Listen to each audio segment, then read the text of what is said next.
transmission. Yeah. Okay. Yeah, the little thing wasn't working there. I wanted to get a recording going for it, but this'll do. This'll do just fine. Something new.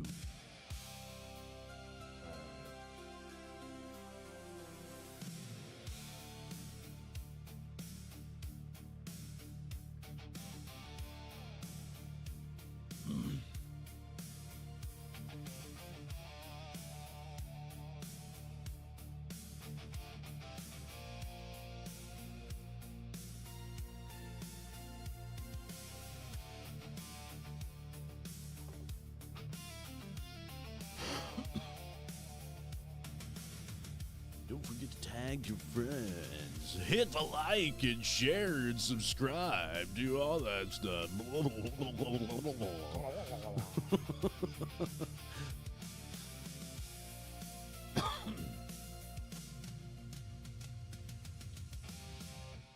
Yeah. Just rocks.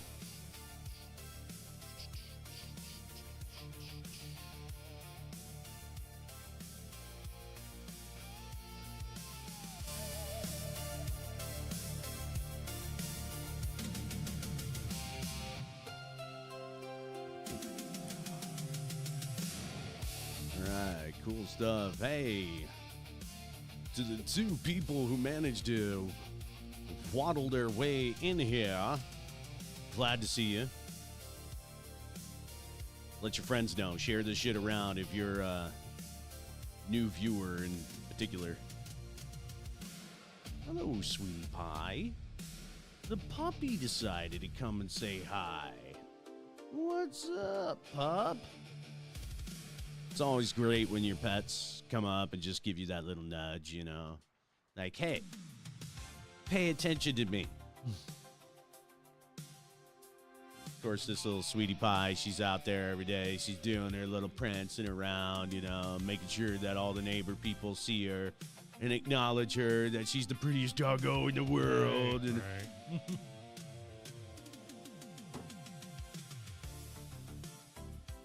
Right on, right on. What you got there? What's going on there? I don't know what I got here. Aha! All right, folks. Just 4 people. what? Yeah, four people. Thank you for joining us. We were just getting the show started. There we go. Yeah, so I was talking to E over there at Breezen, chatting with him a little bit, and of course he was like, "So is there going to be a show this weekend?" I'm like, "Yes," because I'm feeling very militant about a few things. We're going to be talking about one of our representatives in Congress, Ro Khanna, getting stopped. Not necessarily by the IDF, but by a bunch of freaking settlers in the West Bank, man. Apparently, they were pretty proud of themselves and what they were doing there. We do have a little bit to chat about when it comes to your survival here in the state of Alaska. Chances aren't good. Not good at all. Chances are not good at all. Between the bears and the cost of living, it's likely you will die. Yes. So if you come here, it will kill you. Yes.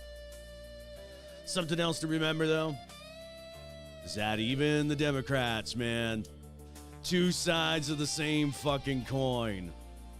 We're going to chat a little bit about Graham Plattner tonight and his dropping out of the main race because turns out he's a total creep. Yeah, there's some other stuff going on with Graham Plattner, too, that has come out recently. So, yeah, we'll do a little bit of chatting. Pretty fucked up stuff there. Yeah. Of course, if you do come here to America, not necessarily to Alaska, but to America in general, chances are you'll die.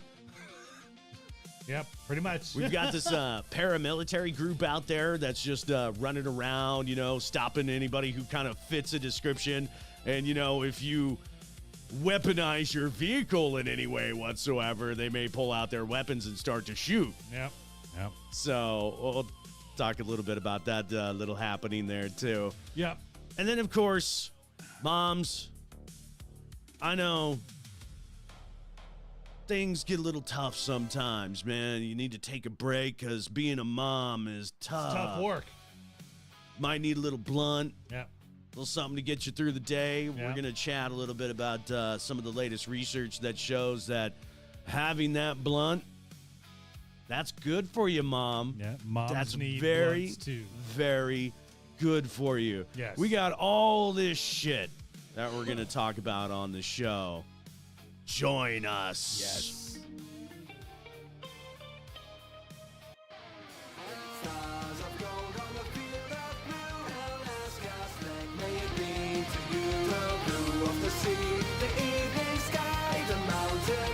And the flowers nearby.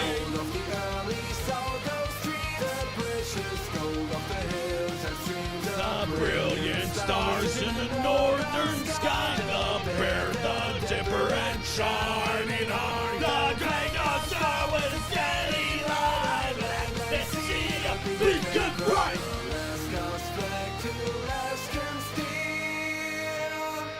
The simple flag of our last frontier. Oi! Fucking get it going. So, seriously, this is not a gimmick, okay? All right, it's not a gimmick, all right? Alaska will kill you. Now, I know that we say this almost every damn week now, but it's true, okay? You'll be shot, you'll be mauled, you'll be poisoned, the tram might fail and turn you into a pile of goo, you'll be buried alive. Jesus Christ, even the cost of living up here will kill you. That's right. You see, Alaska's 3 major cities continue to have higher living costs than most of the nation's urban areas. That's Juneau, Anchorage, and Fairbanks. We are in the top 25 among 257 metropolitan national areas. Among the 3, Juneau, that's us, we had the highest overall cost of living at 31.7% above the national urban average in 2025. Dude, and we can all attest to the fact that when we live here, we see the strain that it's taking on people. Yeah. All of us here are dealing with it. And yeah, every dollar you spend is just to fucking survive. It can be quite deadly for Right. some people. Oh, yeah. The Alaska cities rankings are driven in large part by 2 categories, health and groceries. The Alaska's 3 major cities also continue to have some of the nation's highest healthcare costs. The 3 cities also continue to have significantly higher grocery costs than other U.S. cities, according to the analysis. In Juneau, grocery costs in 2025 were 28.4% above the national average. Don't ask me how we fucking do it. Well, it's kind of interesting, you know, because they do show you how in meme form Right. among social media how far $20 went back in the 70s, back in the Right. 90s, and then you get Right. closer to where we are right now, and that $20 would probably It get does- you a box of cereal, a gallon of milk, and a carton of eggs, and that's fucking it. That's Right. $20 down the drain right Right. there. I'll tell you what, man. You know, my family is here. We order a lot from. We don't. We go grocery shopping a lot to Right. Costco and Fred Meyer and stuff like that. Just the paper products alone, things like toilet paper, like paper towels, little basics like that. Right. That alone can cost you upwards of a couple of $100, maybe even more now. Mm-hmm. So I'm just saying, man, this shit is unsustainable. People are going to start to suffer the consequences of that, maybe even leading to death. And especially in a small town, isolated the way like Juneau is, Yeah. Bartlett Regional Hospital not having a whole lot of the necessary things that people need here in this town. Bartlett- might have to get medevaced out either Right. north to Anchorage or south to Seattle. Bartlett is in no way, shape, or form prepared for a natural disaster with major a high disaster. number of casualties. Yeah, in this so- town. If something like that happened here, we'd be fucked. The cost of living Yeah. is going to cripple us all here. Yep. Higher fuel prices as well. Like that could easily wind up killing people this winter. I mean, it was much extra. higher It fuel was prices. right. It was extra cold here this year. Higher prices are the norm in Alaska. You know, it's even in urban areas, despite Alaska's status as a major oil producer. Even before they ran war, Alaska had higher energy prices than the rest of the nation. Gasoline prices in urban Alaska averaged $3.66 in a gallon in January compared to the national average of $3.10. The costs in rural Alaska are much higher, with 6 villages in western or interior Alaska posting average January gasoline prices above $10 a gallon. I don't know how we do it. And, you know, and we're really not joking, you know. Everything here in Alaska is actively trying to kill you. Not least of which are the bears. The bears. The bears. Godless, soulless killing machines. That's right. These motherfuckers. Kenai woman is in the hospital with serious injuries after encountering a brown bear outside her home this morning. Charlie Fellows was there earlier today. He's got more details. Summer is here, the salmon are running. That means it's officially bear season here in the last frontier, as some folks in the state have found out the hard way. Most recently, a Kenai woman who, according to Alaska State Troopers, was mauled outside her home by a brown bear Thursday morning. Troopers say the woman, whom they didn't identify, was walking her 2 dogs when a bear with cubs arrived on her property. One of the 2 dogs fled into the yard, and the woman grabbed a shotgun from her house to try to scare the bear off. She was promptly attacked and was medevaced to Anchorage with, quote, serious injuries. The smarter move would have been just to get inside and close the door. Right. But instead, we had to spring into hero mode and piss the bear off and get mauled. Right. I mean, it's sad do that these things happen, but listen, don't do that. If you could just get you and yours inside and close the damn door and get away from these big, gigantic, just slaughtering machines, that's the best policy.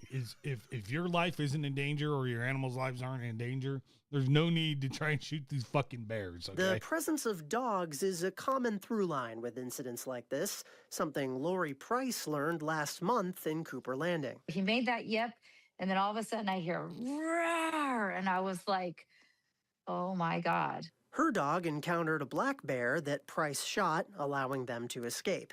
Incidents like those tend to catch people by surprise. Yeah, black bears are different, though. It's easier to spook a black bear with a gun than it is a fucking brown bear, you know. But like, yeah, these guys are. Yeah, you're not gonna if you're gonna aim and shoot with a shotgun, you better aim true on that one and not miss. Right.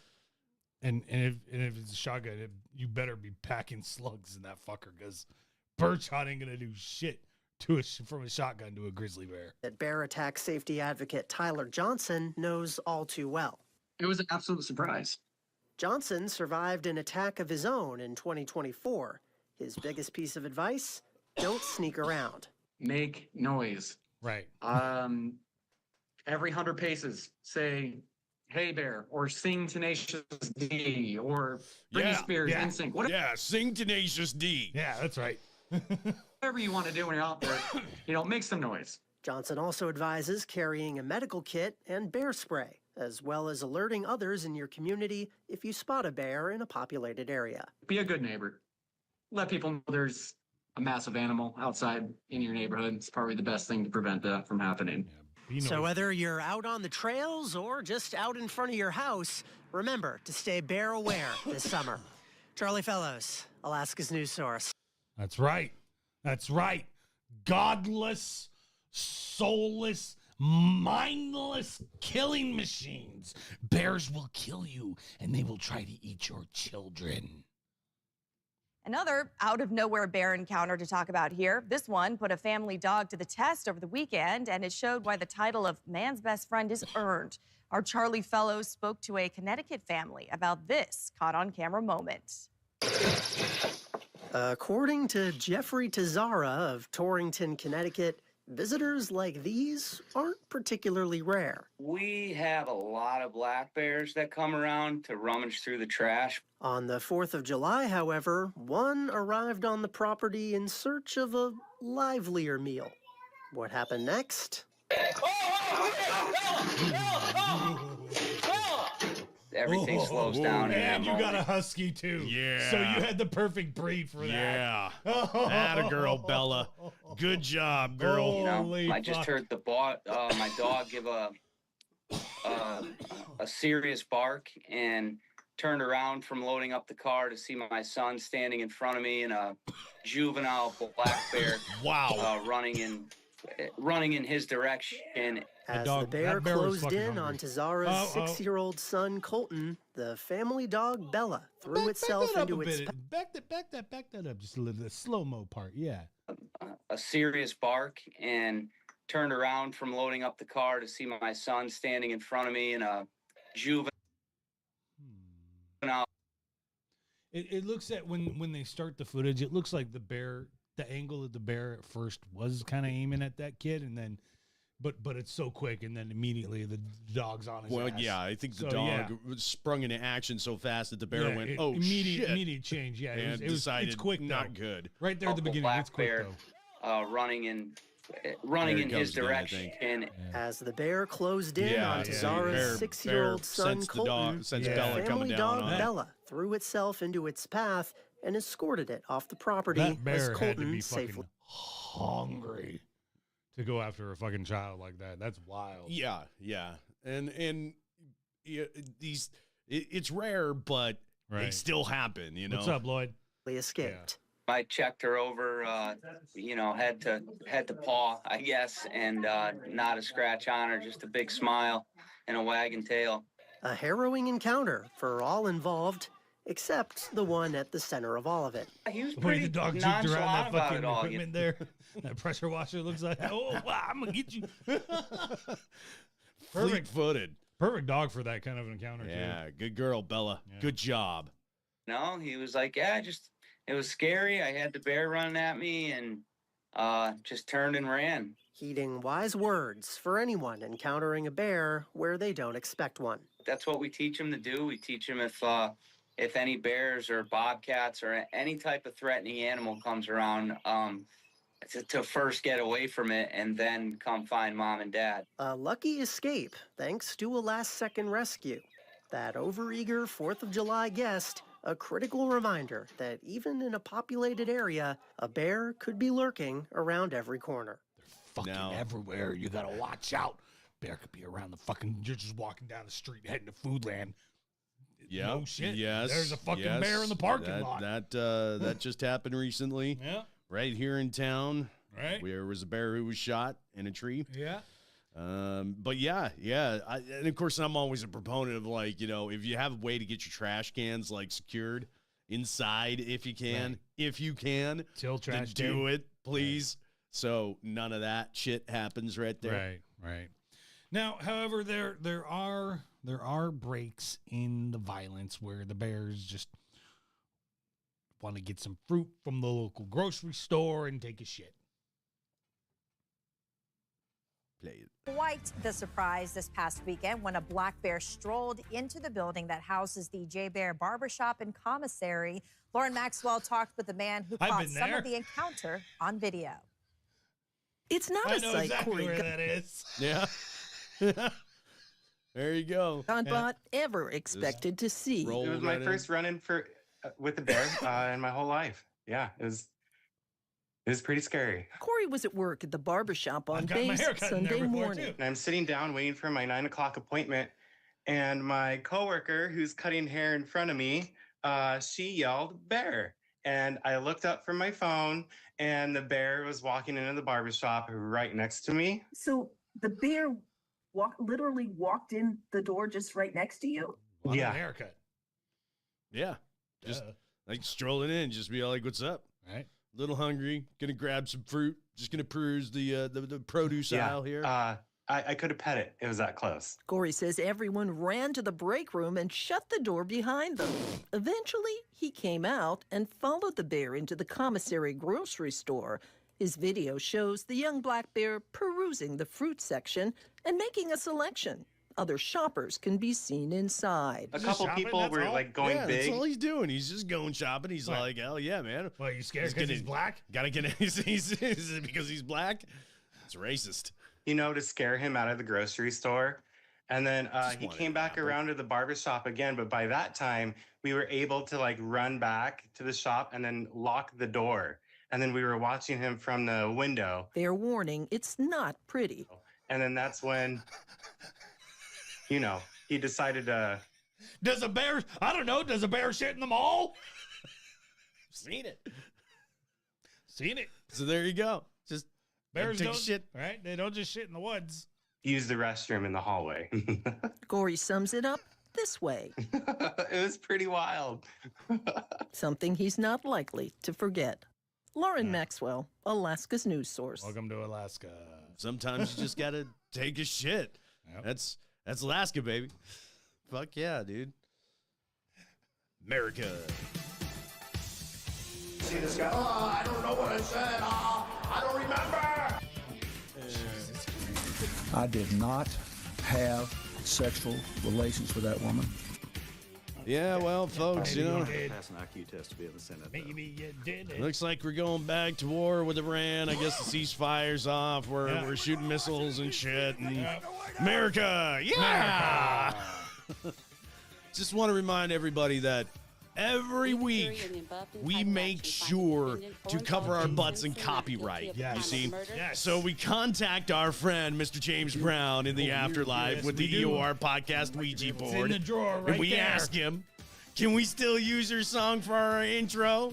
And he says, yes. Yes. Every week. Every So week. it's true. It's damn true. He's given us permission. We Yep. can use the song. Yeah. In the spirit world, in the afterlife. Fuck yeah, man. Yeah. So, look. Sometimes these parties are two sides of the same coin. Sometimes they're not. Sometimes one is objectively better than the other. But tonight, we're going to talk about how they are the two sides of the same damn coin. Even the Democrats are behaving badly. Bob Menendez, you remember him? Of course you do. He was the former Democratic senator who was found to have taken bribes like gold barbs, luxury cars, and bars. payments towards his luxury mansion. And Gold fucking bars found in his jacket. in his jacket, just chilling. Like, bro, I want gold bars just chilling in my jacket. Some of it came from the Saudis. Some of it came from the Israelis. Remember Rob Blagojevich? Yeah, I remember this guy. Remember him, the Democratic mayor of Chicago? Uh-huh. He shook down a children's hospital for $35,000 in campaign contributions. This guy was In exchange, just slimy as right? shit. And then in exchange, he would give them state funding, right? Yeah, so Right. the same little tactics that your boy Donald Trump uses. Right. When he's all like, well, if you don't do what I tell you to do, you ain't going to get your funding, you ain't going to get your tax dollars. Right. Rod Blagojevich was that guy, man. He Yep. pioneered it. I don't know the details of this, but I heard recently that Governor Tim Walz pardoned a fucking convicted child rapist, and the government was trying to deport him, and he did it to try to stop and deport him. Like, what the fuck is that? I haven't looked into that yet. I it need might to look be into might that. be bullshit, but it might if be it's- true. But if it's Tim Right? Walz, see, Like, and what this the fuck is this is that? the kind of shit that goes back to Right. what I said last week. He's Yep. I want to love Mom Donnie. I want Right. to love him, but he's a Yep, politician, right. and I fear that it's Right. going to come out Right. maybe next week that he Right. clubbed a bag of kittens to death. Right, exactly. Well, it's now time to add Graham Plattner to that list of fuck-ups, because boy, did he fuck up. Yeah, majorly. Mm-hmm. Yeah. Overnight support for Maine's Democratic Senate candidate Graham Plattner crumbling. Top Democrats calling on him to get out of the race following an accusation of sexual assault. Democratic leaders now warning if Plattner stays on the ballot, they won't invest another dollar into his run. An oyster farmer and Marine combat veteran this morning, Plattner, saying he's weighing the future of his campaign after Politico reported a former girlfriend's claim he sexually assaulted her roughly 5 years ago. Regardless of the inaccuracy of the reporting, but mindful of the political reality it will inflict, we are taking the time to reflect on the best path forward. Politico reporting Jenny Rasenko, who dated Plattner on and off starting in 2019, alleging in 2021 he showed up at her home almost blackout drunk, saying she had been telling him these words like, "No, don't." Rasenko later telling CNN Plattner then forced her to have sex against her will. I looked at him and I remember this very specific look in his eyes, and I could smell alcohol, and I was like, this is different. Plattner emphatically denying the allegations. Any accusation of non-consensual behavior is categorically false. Democrats hanging their hopes on the progressive Plattner to unseat Maine's longtime Republican Senator Susan Collins, seeing her as particularly vulnerable, the race critical to their chances of taking back the Senate. And then, of course, it's all like, and this is another one of those situations where I have to kind of sit back and I have to say, maybe I was wrong about this guy. Right. Maybe. I mean, she brought the text messages too. And, yeah. It's looking very fucking credible, It's just one of those things. And of course, we find out that he has dropped out of the race. So now the Dems are going to be scrambling to put somebody up there here real fast. So again, this is the thing of like, you can like a politician as much as you want. It's just like, at least there's principles to say like, we're not going to back this guy anymore. He should drop out. Now let's take a second here and have a quick chat about Graham Plattner, because after all of this came out and he dropped out of the race, this is why it's super fucking important to know the candidates that you are fucking voting for, because it turns out that Graham Plattner is a fucking puppet of the DNC anyway, because there was a couple of I don't know what you call them, but DNC operatives, I guess, and like self-admittedly and whatever, and they were interviewed about him, and they were like, yeah, we chose Graham Plattner to be the guy to go against what's her name in Maine, because Susan Collins. Against Susan Collins, because he looked like the average Maine guy, and he was a combat veteran, and it was easy to get him to to run on these things. So like he was nowhere's in the end. It turned out that he was nowhere's near as organic as he was made out to be. It's kind of like Fetterman. Right. Fetterman was another one where the progressives were all big on him. Boy, Fetterman, he's going to be in, and he gets in there, and he turns out to be Diet MAGA, and it's all like, what the fuck just happened? And he has an Israeli handler, or allegedly. Right. And there was carrying him around and stuff like that. Again, allegedly, that's there's no solid evidence for that, even though there is. There was a lot of people who have been worried and saying, I hope Graham Plattner doesn't turn out to be another John Fetterman. And it seems that might be the case. And seeing this is why I'm completely disillusioned with the two-party system right now, because everybody that they throw out there, it's all like, you have a moment where you're going like, yeah, maybe that guy would be good. Right. Yeah. And you go, maybe he had a Nazi tattoo, but he covered it up. Right. And then you're all like, well, it's okay that he fucks around. It's okay. Right. It's okay. Right. It's all right. It's consensual. It's consensual. And then it doesn't become sensual, and you're like, then it wasn't consensual. And it was like, Christ. Right. What the fuck? Many in Plattner's party sticking by him amid a string of prior scandals, from another girlfriend accusing him of abusive behavior, which he has denied, to acknowledging sending sexual messages to multiple women shortly after he was married in 2023, and covering up a tattoo resembling a Nazi image on his chest, saying he didn't know its meaning. Maine's Democratic Party is also calling on Plattner to drop out. The timing here is critical. If Plattner does decide to withdraw by July 13th, just 6 days from now, the state Democratic Party can legally replace his name on the ballot any later, and they can't. Robin. We will see what happens there, Jay. Thank you. Yeah, so now you have to assume that in this election, whoever they get to replace Graham Plattner will be just another puppet, just more of a blatant puppet. And, Susan Collins might wind up fucking winning. So, yeah, in the end, which was what was considered like a vulnerable position that Susan Collins was in, and in a state that the Democrats were thinking about flipping. Yeah. And now that all comes crumbling down. Mm-hmm. It's like, oh man, all for naught. But look, seriously, don't come here, okay? If you're thinking about coming to the United States of America, don't do it. Why? Because America will kill you.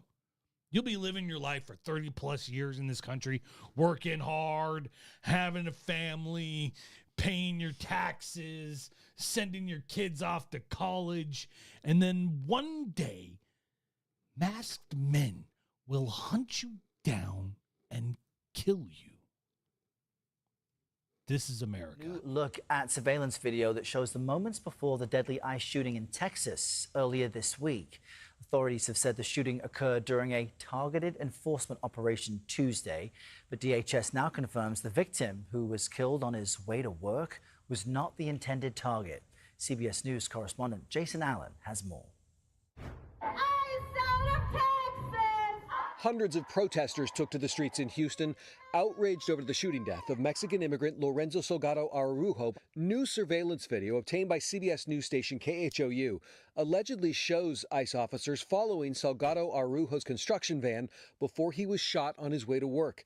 At one point, an unmarked vehicle drives on the wrong side of the road, and another angle shows what appears to be officers at the van's passenger door. Thursday, the Department of Homeland Security revealed ICE officers were looking for another individual when they shot and killed Salgado Araujo. In a statement, DHS said officers were almost at the target's address when they observed a white van with an individual who resembled the target. Officers then initiated the vehicle stop. Later, video shows Salgado Araujo face down on the ground after he'd been shot in the abdomen while ICE officers hover over him. DHS says Salgado Araujo was shot after ignoring multiple verbal commands and attempting to run over an officer who fired his gun in self-defense. I am calling for a full investigation into the events that transpired yesterday. Salgado Araujo's son is calling for video of the actual shooting to be released. He says his father, who lived in the U.S. for nearly 35 years, was working toward a legal status and did not have a criminal record. They are quietly beginning to ramp up ICE arrests.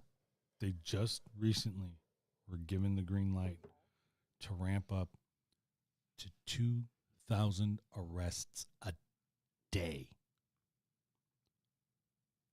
The shit that we saw in D.C., in Chicago, in fucking Compton, in fucking Minneapolis is coming back.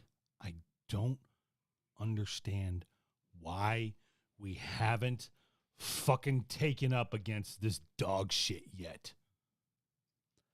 This is a fucking occupying force in this fucking country.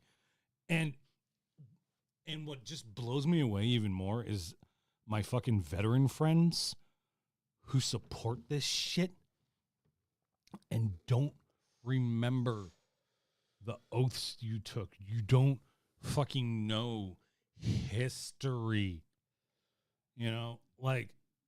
These guys aren't fucking military. These guys are cosplayers. These guys are fucking wannabes. You know what I fucking mean? I'm a combat veteran. These guys are fucking dweebs. These guys are fucking pussies. This is fucking bullshit. And they get more fucking money than most. The whole division is getting more fucking money than fucking most countries in the fucking world spend on anything.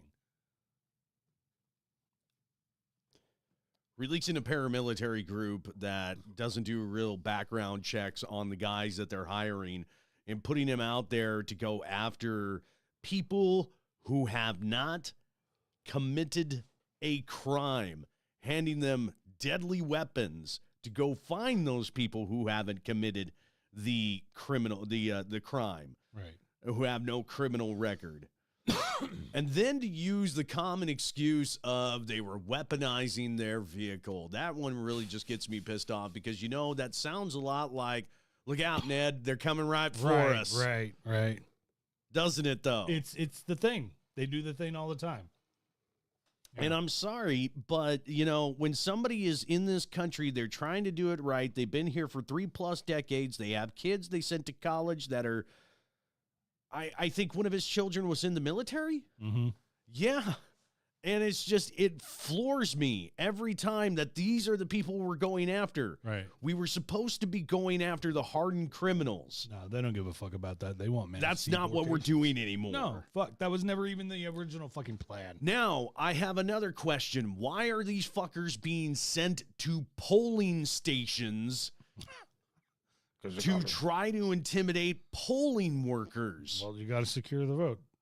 That might be an illegal immigrant over here trying to fucking vote.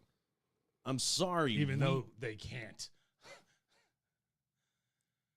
I don't know why people are licking these guys' boots and cheering on shit like this. I know it's a small minority of you, but some of you are just like, ugh. Dog, I've been part of more badass shit in Iraq than these guys have ever actually been a part of.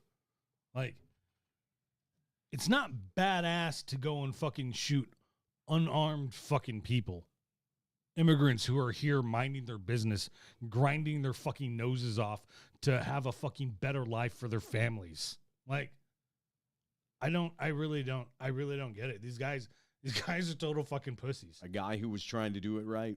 If who's doing all the things that you wanted him to do. Right. As long as they come here the right way and do it the right way, then I'm all good. And there he was trying to do it the right way and still got shot and killed for it.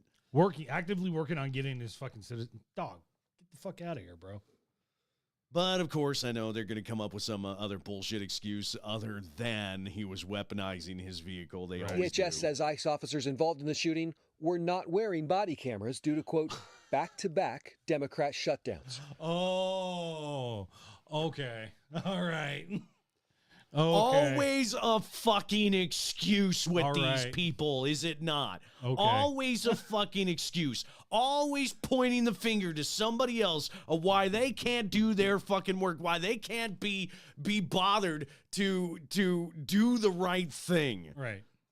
Unfucking real. Well, I would have had the body cam had the Democrats not shut down the government. Yeah, that's Shut bullshit. the fuck That's up. bullshit. You have enough That's money. bullshit. You have Right, enough exactly. resources. Right, exactly. Bullshit. ICE has more money than our own militaries. Listen. Than the Marines, than the Army, than the Navy, than the Coast Guard, than the Space Force. They've got more money than all of them. Than the Space Force. There's no reason why ICE shouldn't have fucking body cams on. That'd be like one of the cheaper fucking expenses they had to make. Bullshit. I'm Jason Allen. Bullshit. Folks. Bullshit. I have no doubt in my mind that guy was gunned down in cold fucking blood. Armed my ass. Weaponized vehicle my ass. Even if he was trying to drive away, why do I have the feeling they were on the side of the vehicle right, and not anywhere near in front of it? Right. I think you guys were just going out when, oh shit, that's the dude. Shoot. Right. We know they're fucking liars already. I mean, what, I'm supposed to believe you because the news said it? Isn't that what you motherfuckers? Don't you motherfuckers know already? You can't believe what they say in the motherfucking news. I don't. It's a false flag. I don't give a fuck of what it is. It's a false flag. They're trying to make us fight against each other. Fight the government. Hey, dog. I'm real. I want you to remember that no bastard ever won war by dying for his country. He won it by making the other poor dumb bastard die for his country. Or being too rich to go to war and making some other dumb poor bastard die for his country. We're not just going to shoot the bastard. We're going to cut out their living guts and use them to grease the treads of our You tanks. have to die to war. You don't go to war for rich assholes.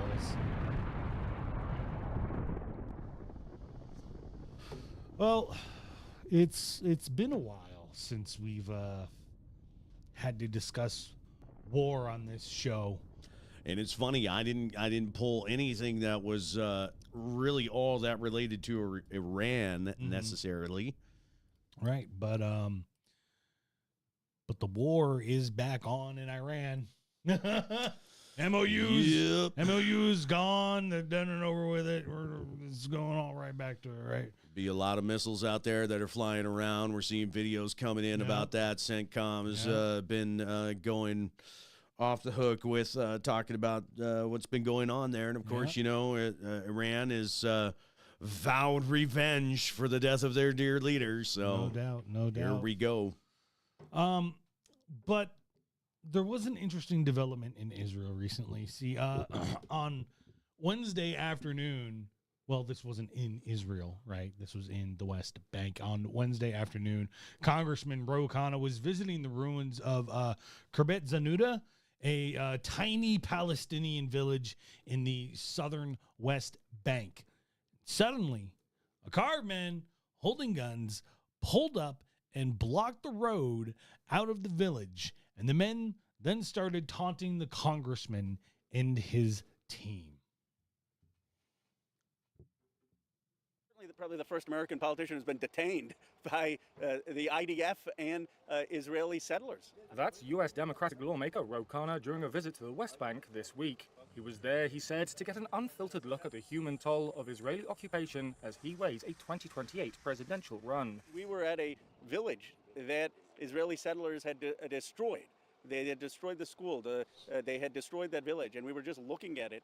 And these hoodlums come in with machine guns, an M4, an American-made machine gun, and they detain us. They block off the road. And then they call the IDF, and the IDF is on their side, not on the side of the Americans. An aide who was with Khanna said they were held for more than an hour and made appeals to the U.S. Embassy in Jerusalem for help. Dog. A group of officers who... If this had happened in any other country, it would be an international fucking crisis. In the West Bank with the backing of the IDF, oh, who gives a fuck?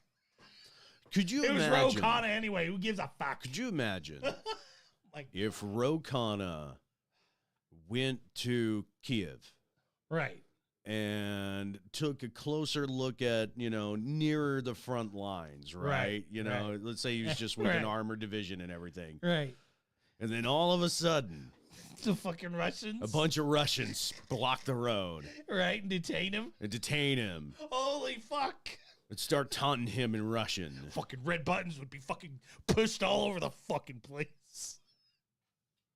But for some reason, because it's Israel, everybody has turned this rather convenient blind eye. Unbelievable. To how they treat certain American representatives. Just unbelievable. And Christians. Yeah. I'm kind of looking at you, American Christians. Where are you guys in this whole thing? Where are you, you know, Christians speaking up about what's going on there in places like Jerusalem? Christians aren't safe in Israel. They're looked at as less than. And we're atheists, by the way. They're spit on. They're fucking beat on. They're fucking. And they told Christians.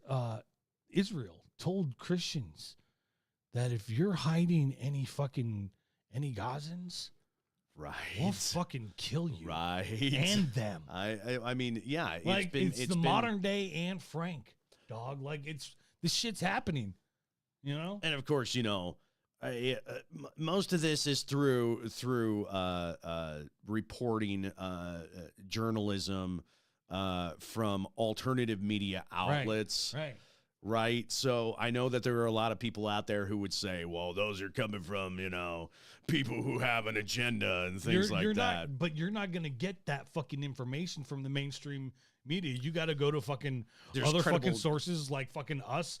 And we're fucking small time, dog. Like Like, we're fucking nothing time. You got to, there are other, content creators out there that are doing this that have bigger audiences than us. And you got, we get our shit from them too, Yeah. Like, you can't get this kind of information from the mainstream media. You got to go out They're there. They're not going to tell you that, do the IDF or the modern day Nazis in the way they're fucking behaving. And that's really the truth of the matter, too. It is. And the more and more you look at this, and they're continuing. They're continuing to push up into Lebanon, to take land from Lebanon, to take land from Syria, because they're want to expand. They're creating the Greater Israel Project. Which, if you look up some of the things that Ben-Gvir has said about this, just don't take our word for it. Go listen to their own words. Ben-Gvir is one of those guys. Benjamin Netanyahu is one of those guys.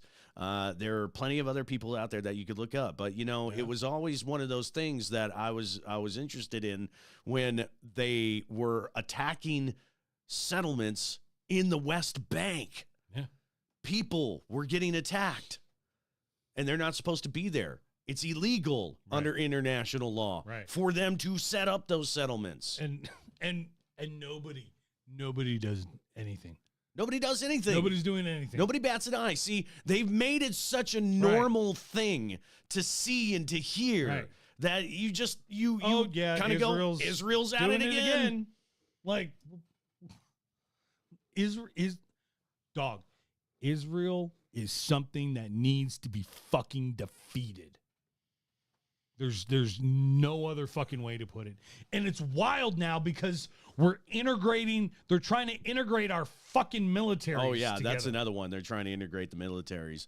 Listen, and let's also say this too, though. Yes, you have a right to exist as a country in peace, free from the threat of annihilation, and others around you should be able to live with you, free from the threat of annihilation from you.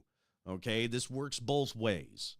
So let's just remember that, yes, you have every right as a country to exist. What you don't have a right to do is take other pieces of other people's countries and then do what you've done to a certain group of people, the Palestinians, extending that into the West Bank.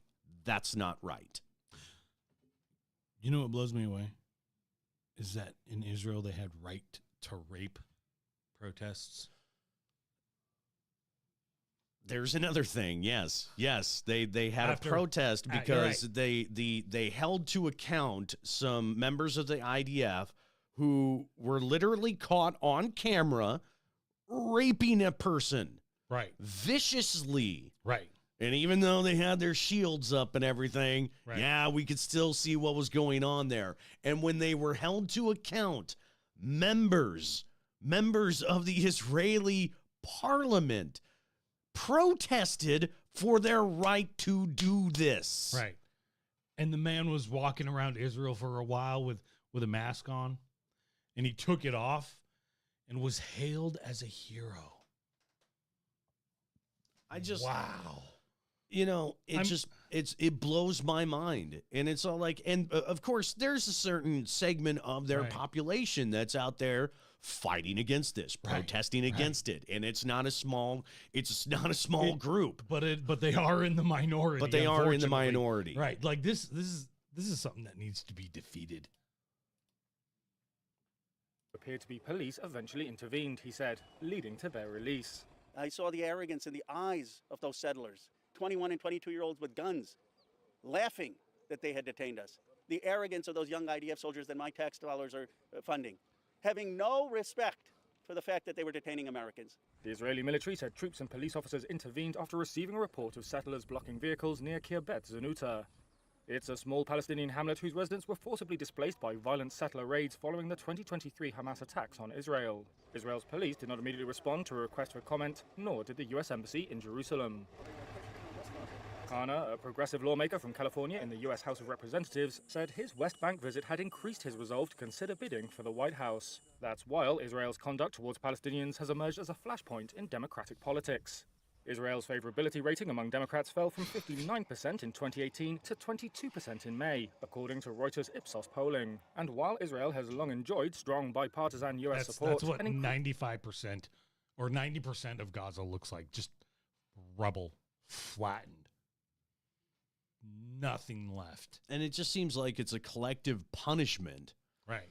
You know, I mean, what happened to Israel in October was wrong. Right. It was wrong. You could look at it and you could say that is brutally wrong. Right. There were a lot of lies about what happened that day. True. But it was still wrong, right? But this, talk about an overreaction, is not right. That's not a proportionate reaction. That's an agenda-driven reaction. And then now to stretch out and go further into another country. Going into the West Bank. 2 other countries. Taking Syria, parts of Jordan, parts of Lebanon. Not right. Israel needs to be defeated. Yeah, they do. They do. This needs to be stopped. And if that means we have to be defeated too because we're fucking being tied to that, fucking so be it. I just want to see some sanity back in No shit. our government that goes, we are no longer going to support this. We are going to cut off the weapons. We are going to cut off the money. Well, you're going to be all alone by yourself, isolated. That's we got 2 more years of this, so fucking you need to stop immediately. You can want that to happen till the cows come home. We got 2 more years of this shit. Yeah, but that's, I say that, and I say that in the most optimistic sense. And, of course, I think, now, ultimately I do think, that this isn't going to be a reality. Yeah, I definitely think the next election is going, well, I don't know, but ideally the next election would swing wildly the other way because that's typically how it fucking goes. But, I'm not really fucking holding my breath. No, not considering some of the things that the orange shit-flinging monkey had to say about it. He keeps bringing up all this, remember they stole the election from me. Remember they stole it from me. Meanwhile, they're working on stealing it themselves. They keep hooting and hollering about things being rigged, and it's all like, here we go again. It's right around the corner. You can feel it. Yep. It's just an electricity in the air. There's an electricity in the air, and you can cut it with a knife.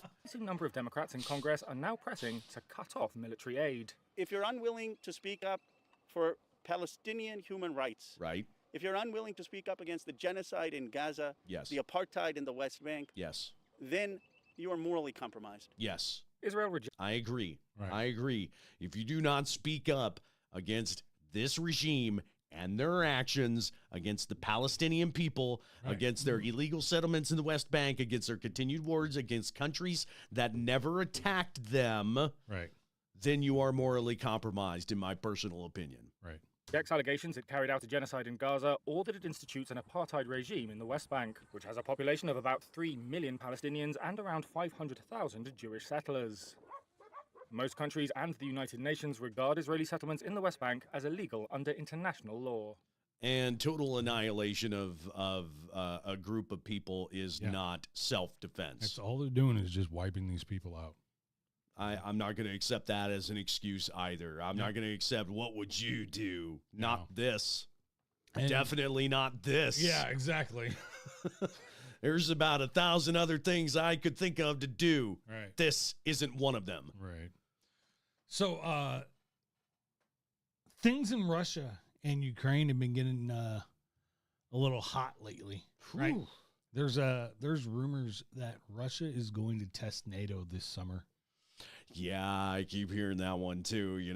Russia's talking about fucking poking you. Yeah, Poland maybe do a little strike on Poland there and see how Poland feels about that and see what happens. But Ukraine is embracing new technology on the battlefield, and 21st century combat really is the era of drone combat, bro. Oh, let me get the drone combat up. so you guys can see some of these crazy things that they're using. CBS News exclusively learned that American-made drone technology is helping guide Ukrainian strikes further into Russia. And that's despite the U.S. walking back some military support for Ukraine. Here's CBS News international reporter Aidan Stretch. This week, Ukraine's deep strikes into Russia earned praise from one particularly important observer. President Trump, speaking with Ukrainian President Volodymyr Zelensky at the NATO summit, said that the strikes were an escalation, but the type of escalation that could bring about an end to the war. This year, Ukraine has ratcheted up its attacks targeting energy and logistics infrastructure deep inside Russia, aimed at undermining the country's ability to fund and fight its war. And we can now report that an American-made reconnaissance drone is playing an increasingly important role in providing the intelligence for these strikes. The VBAT is a long-range surveillance drone manufactured by the American defense firm Shield AI. Ukraine's Navy told CBS that the aircraft has flown hundreds of missions into Russia, helping to identify military targets like Russian helicopters and air defenses, as well as energy infrastructure like oil rigs on Russia's Black Sea coast. Shield AI employees on the ground here in Ukraine said that the partnership is mutually beneficial. The company receives constant feedback from Ukraine's drone pilots that allows them to fix issues quickly and learn more about Russia's tactics to jam and defend against the aircraft. See, we're already out there testing our brand new little gizmos to see how well they work on the battlefield. Exactly. So we can work out all the little kinks, and then by the time we're ready to join the fight, we got the brand new weapons that have already been tested and are ready to rock and roll. This is a commercial for Boeing and Lockheed Martin. Yeah, this really is. This is just a commercial for all these contractors. You know, they just name the contractor made by blah blah blah blah AI. It's all like, oh yes, of course. Let us advertise their great weapons. This is just a commercial for the military, industrial, and technocratic industries of America. There was a Star Trek Next Generation episode about this in the very first season of that Star Trek The Next Generation, where they came up on a planet, man, and it was just it was a jungle planet, but this little spaceship comes out from the planet and starts shooting at them, right? Okay. And then of course the guy shows up on the computer screen and he's all like, "Do you want to buy a new weapon? Then come on down to Hal's over here and get yourself some brand new phasers and and torpedo launchers and everything." And Captain Picard is all like trying to talk to the screen, but he doesn't realize it's just like a pre-recorded advertisement. Everybody on the planet is dead. All their weapons fucking killed them and destroyed them, but they're still out there, active, shooting down starships and shit. Okay. And that's what our planet is going to be like in the end, man. All right. Aliens are going to land here one day. They're going to be all like, wow, look at this. There must have been a huge civilization here. Right. These people must have prospered. They must have left and went to other planets. And then a drone out of nowhere is going to fucking lock onto this little alien and go and blow his ass up. This all comes after President Trump expressed his support this week for Ukraine building its own Patriot missile interceptors to defend against Russian ballistic missiles. Back to you. That is the future of humanity. I agree. It's science. Yes, science. Yeah.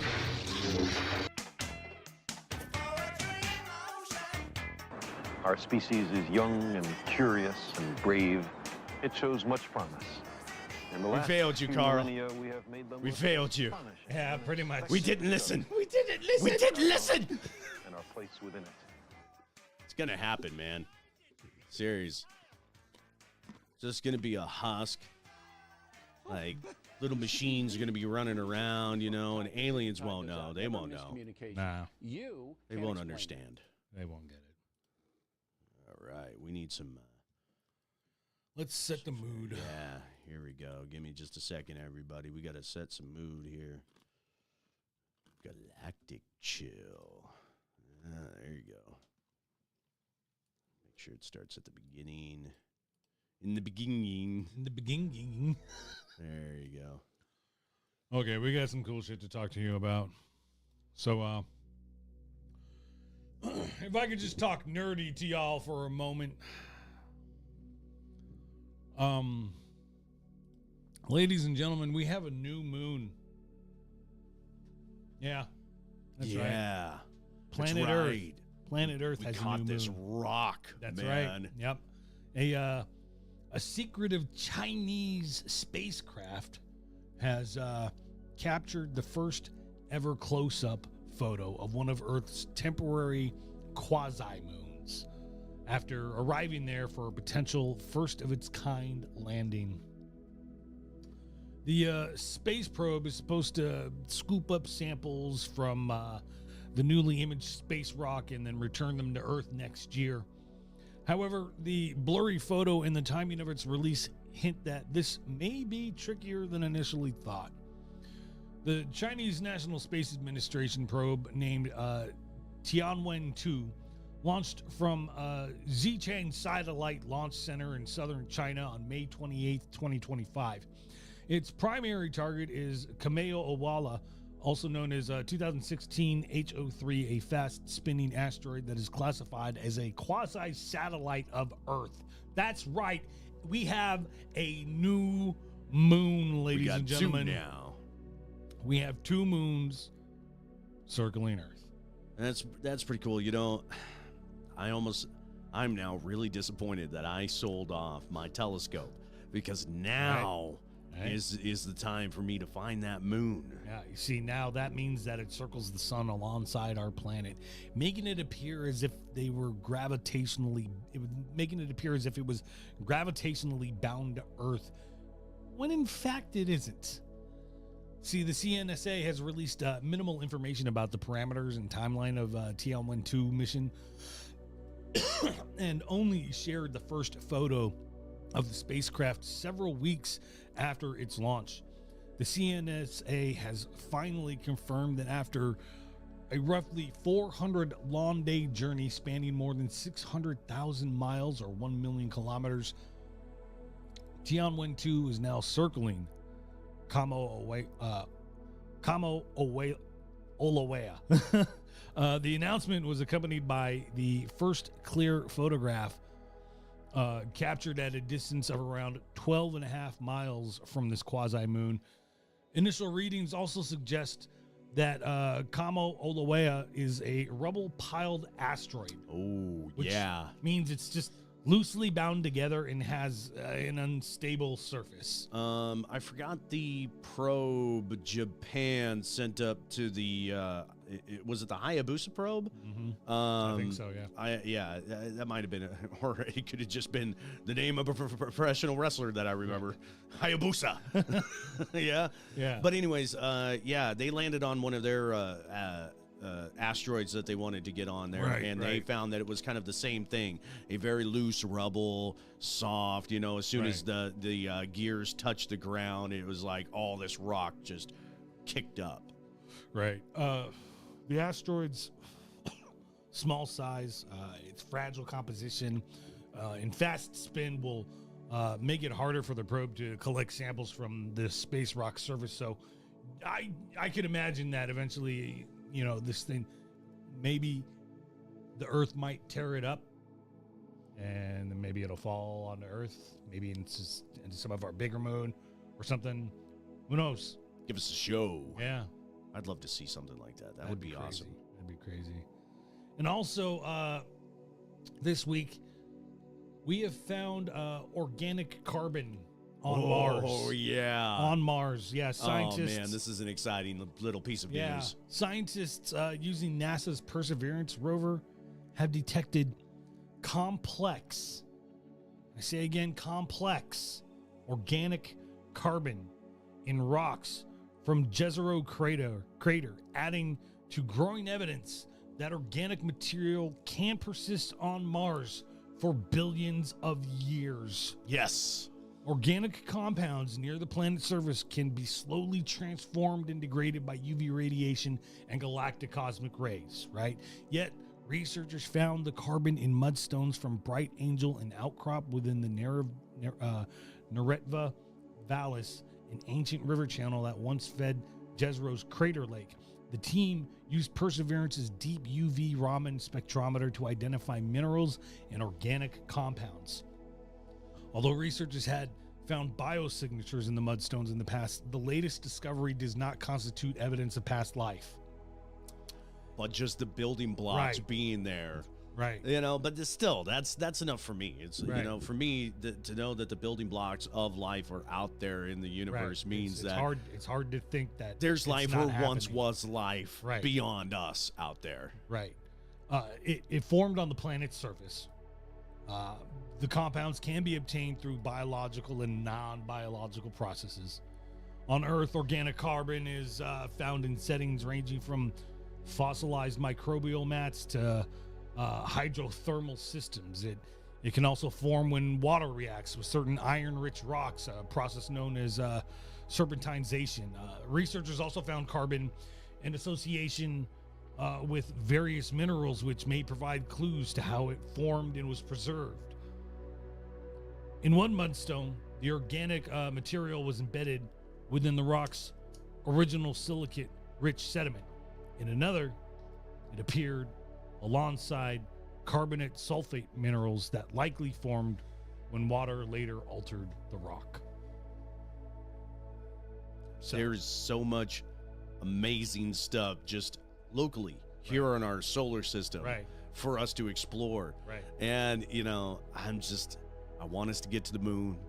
I want us to get to Mars because that's how we are going to survive as a species. We don't have a choice. We need to get the fuck off this rock and we need to go find other rocks that we could live on. We are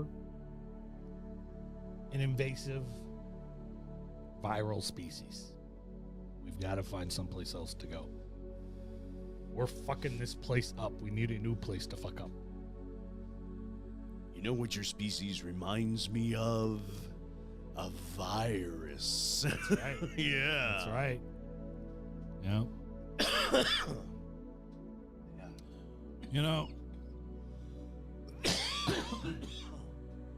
I think we need a smoke break.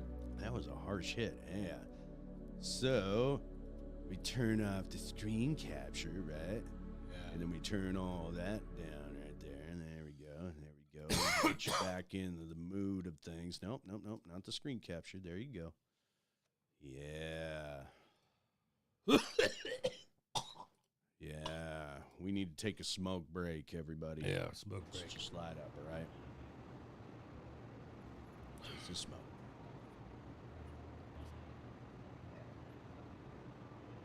Yeah.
I'm on drugs.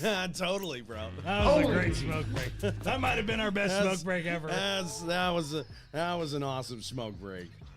Man, if you hung out through that, you guys are fucking awesome. All of you. Please like the stream, share it around. Tell your friends. Let them tell them we're on drugs. We're on drugs.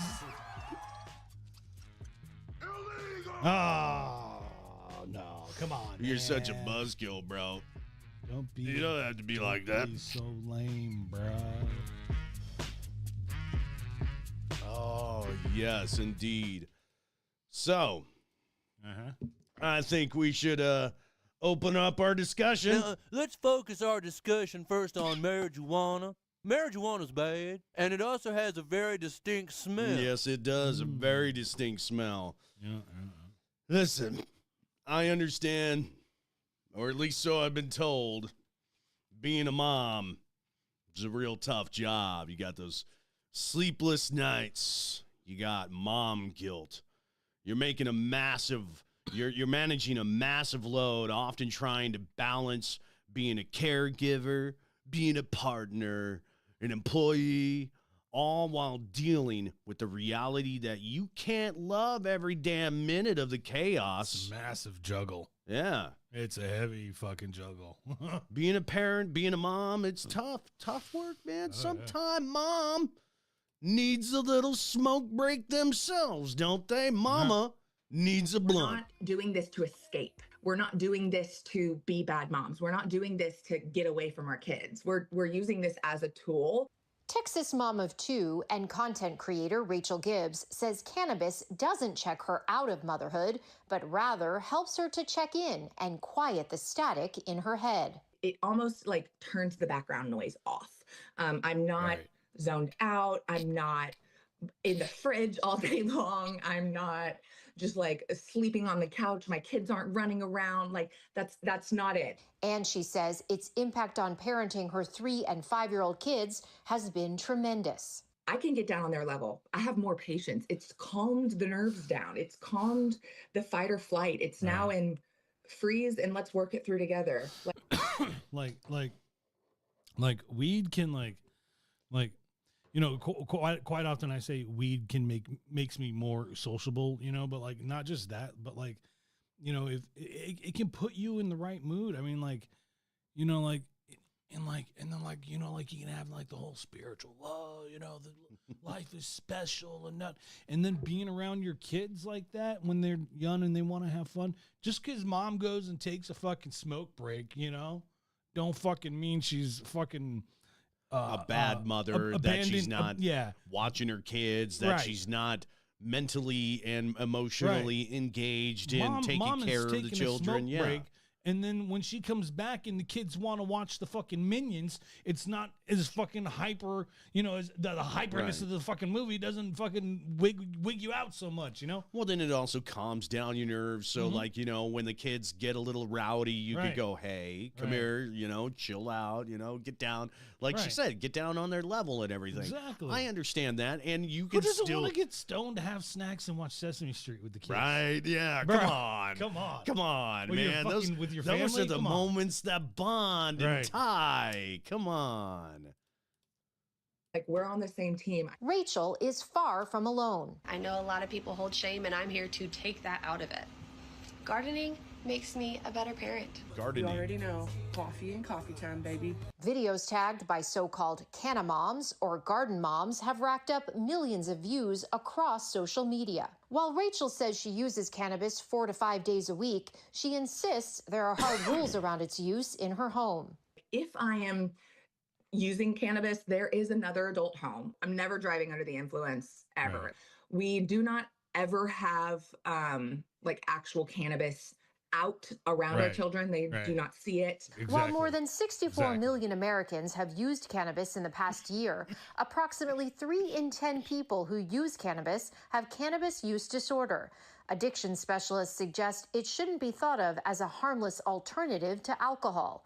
It also carries health risks, potentially affecting mood, memory, attention, and heart health, among others. Alcohol and marijuana both impair reaction time, they impair decision making, and if someone I is am way taking charge faster of when the I'm care, stoned than if I was on fucking. I have way better coordination when I'm stoned than if I'm drunk.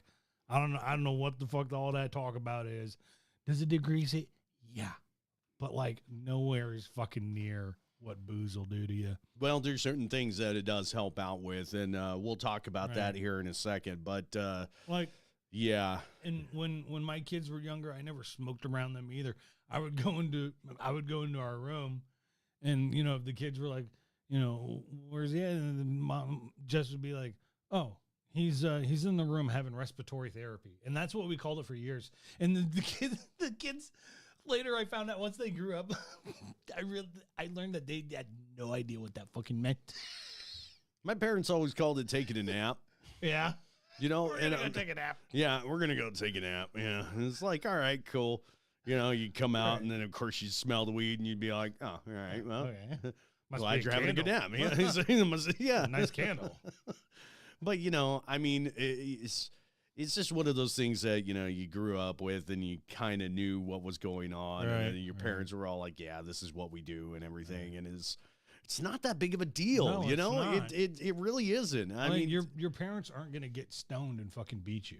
They might get drunk and fucking beat you though. There's a way higher chance There's of that. Yeah. Way higher chance of that. Child or some children, they may need to engage in life-saving care, make emergency decisions, operate a motor vehicle safely, and the regular use of marijuana before engaging in those behaviors can impair your ability to do so. All right, now time for questions, Doc. Time for questions now. So, okay, Michael people are gonna have the discussion? Michael Strahan over here, Mr. New York Giant, Mr. Two-time Super Bowl champion, Michael Strahan. Beat the Patriots. Right. Anyways, he's gonna be all like, now, marijuana's bad. Okay. what does the science say about marijuana's ability to help my focus or free themselves of stress and anxiety? Well, Michael, the doctor we interviewed was very clear in saying cannabis is not medicine, right? So we don't have the rigor. Listen, really clear, all right? Cannabis isn't medicine. Wow. Okay. Strike one, you're out. Well, that was such an ugly swing. You don't even get two more chances. Go sit down. Well, cannabis, THC, CBD, yes, it's used as medicine. This is true. This is a fact. Yeah, I mean, I'm sorry. It just is. It's a reality. It's prescribed by doctors. Yeah. Of all the things that were never things, this is one of those things that never is. That was never a thing. Trials we do for FDA-approved medications, we don't really have the science to understand the benefits and the harms. The most latest research study we have is actually from this past year that looked at cannabis in its relationship to mental health disorders, and it was a big review, 50 studies that were out there, and they did not find any benefit in terms of anxiety, PTSD, or psychotic disorders. Wow. No benefits. Oh, really? They didn't find any benefits. Oh, really? No benefits. You know, I should do the next show completely sober, and you'll just see the differences. We're not gonna have a good time, friends. This is just categorically false. Studies, including authoritative reviews from the National Center of Biotechnology and Information, show cannabis is highly effective at reducing nausea and vomiting associated with cancer treatments. Yeah. THC has long been prescribed for anorexia, HIV/AIDS, and other related weight loss Cancers. and wasting syndromes, as detailed by Harvard Health. FDA-approved synthetic cannabinoids containing THC are now managing muscle spasticity associated with multiple sclerosis and treating of severe pediatric seizure disorders. Right. Have you ever heard of Haley's Cure? CBD drops that have actually reduced the point of epileptic seizures in those having very dangerous epileptic seizures. Severe fucking seizures. Like on the weekly, taking it down to only a couple of years or a couple of months. Right. It's just amazing.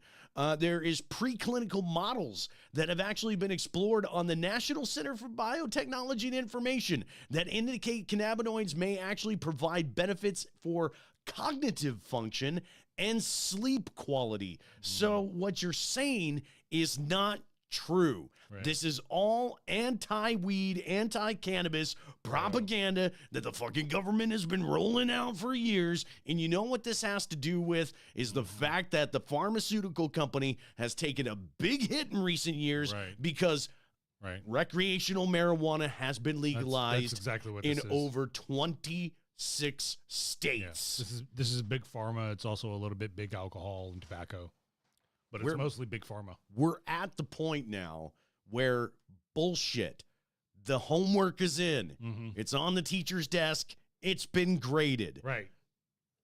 So let's talk about the potential risks. We know that in high doses, cannabis can actually cause anxiety, paranoia, psychosis. Chronic use can lead to depression, alterations in your sleep where you're sleeping more. And so then we think about cardiovascular risks. So many people don't know about this, but we in the cardiology world talk about it. There is actually a link between cannabis use, no matter how you use it, smoking or eating it, with heart attack, stroke, heart failure, and arrhythmia. Yeah. Now, that one I do have to surrender. There is credible evidence to show that, yes, it that is a little rough on the case. heart. It is a little rough on the heart. Right. But, all things in moderation.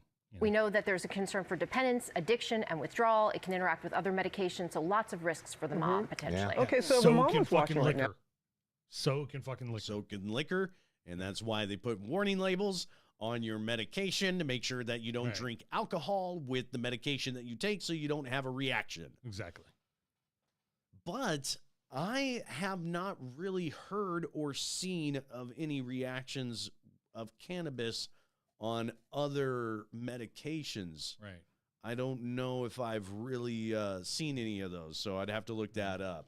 No, so to say that there are no benefits whatsoever and that, and complete opposite is true, And that's all of not these, factual at all. All of these cons that they're fucking mentioning about marijuana, 9 out of 10 times, they're always accompanied with other underlying pre-existing conditions. Yeah, that usually seems to be the case. Yeah.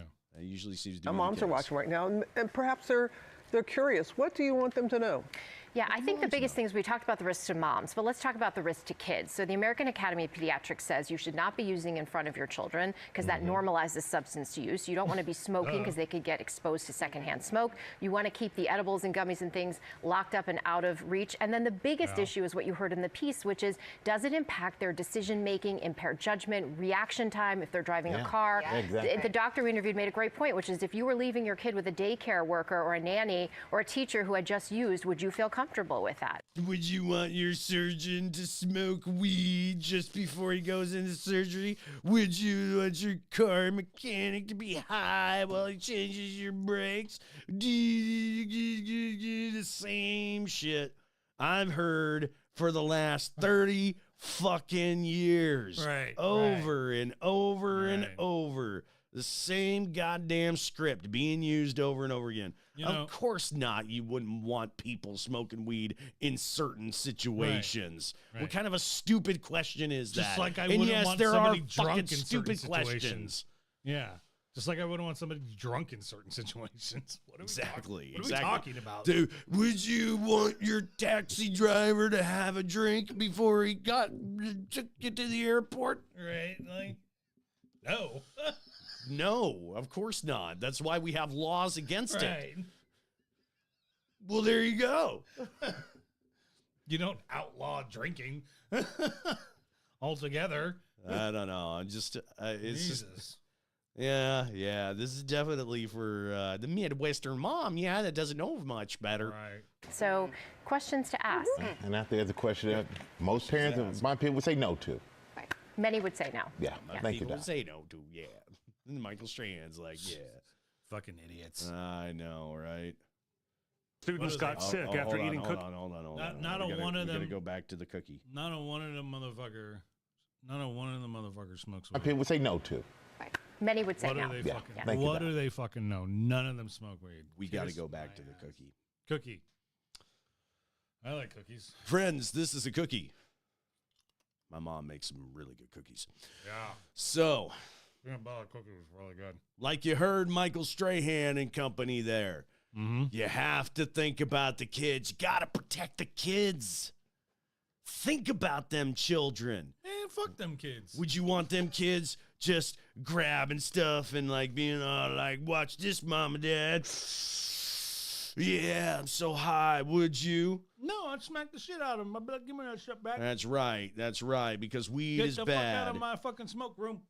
Including the cookies that they're giving to them at schools. Students got sick after eating cookies they got from another student that were laced with drugs. Tulsa's investigative reporter Jenna Clark looked into it. We aren't showing the teen who got sick to give her privacy, but her family wanted to talk to us to help warn other families. Here's Jenna's Fox 23 investigation. We have... Sorry, my nephew is an idiot and is a bad parent and let his son, my great nephew, get into the goddamn fucking weed cookies.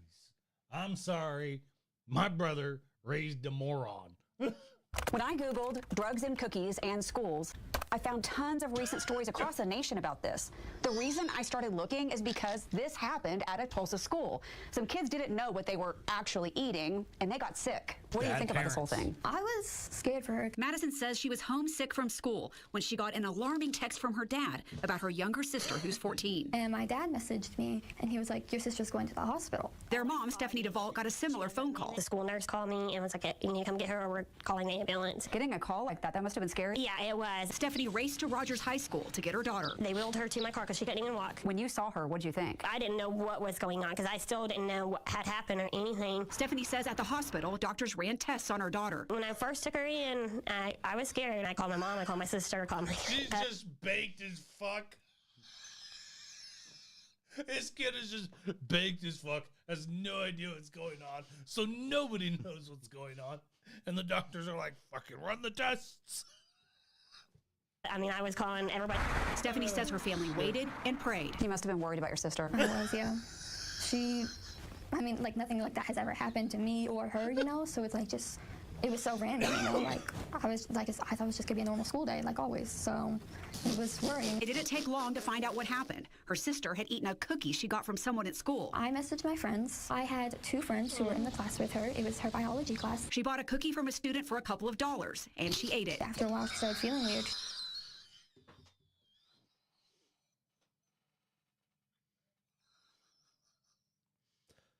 Yeah, I'm beginning to get the picture funny. here. No, it's just fucking hilarious is what it is. I'm sorry, but you know, honestly, I already know what's happening here. And I'll bet you as the story goes on, we're going to learn that She got took out by one cookie.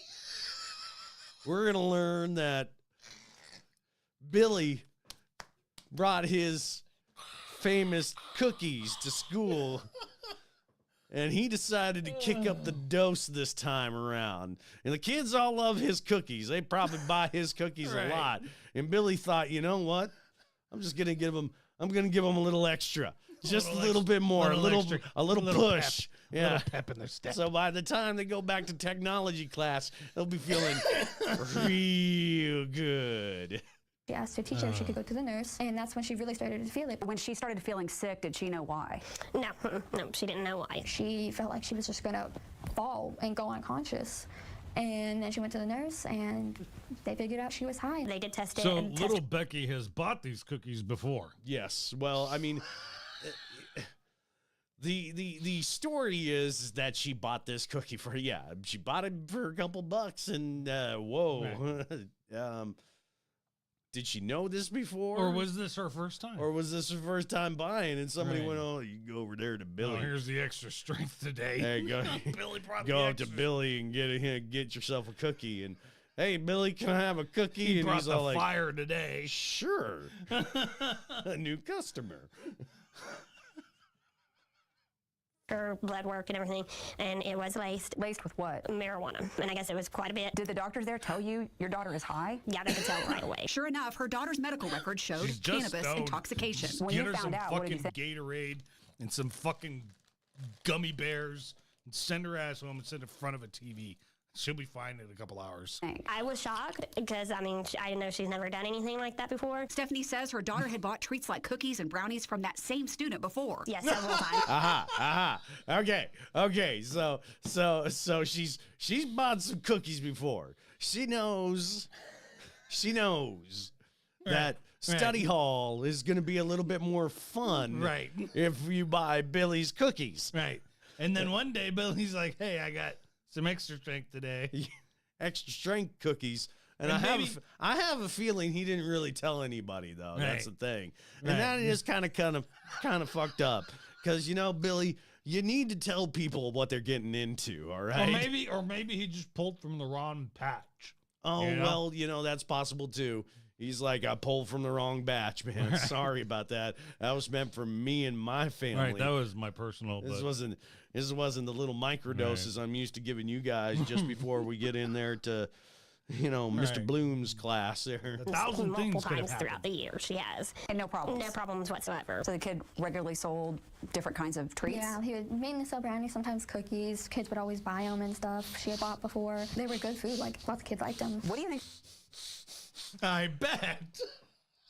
Everybody knew about Billy's cookies. I'm sorry. There is no fucking ignorance that is going on here. Billy just pulled from the wrong fucking batch, got everybody just a little too fucking high. Fucking Billy's whole operation has been compromised now because of one little mistake. And Steve is Steve. desperately trying to teach everybody algebra, but we can't fucking handle it today. Because Alan's over here talking about a snake that got in his ass. Steve, seriously, I'm trying to take notes. Just repeat yourself. Alan. What happened this time? I guess kids are saying that, like, he just forgot that there was something in them, but I don't see how you could forget. She goes, she didn't know it was waste, and I was like, well, there's no way of knowing that, and they told you that. Madison said the same thing happened to a couple of her friends that day, who also bought cookies from that same student. After texting my friends and stuff, one of them went home, and she was sick, but she didn't have to go to the hospital or anything. She slept it off. But Madison's sister spent... She wasn't sick. She was stoned as fuck and then just took a nap. She's like, yeah, I was. It's usually what happens. I was pretty fucking baked, and I had to just chill.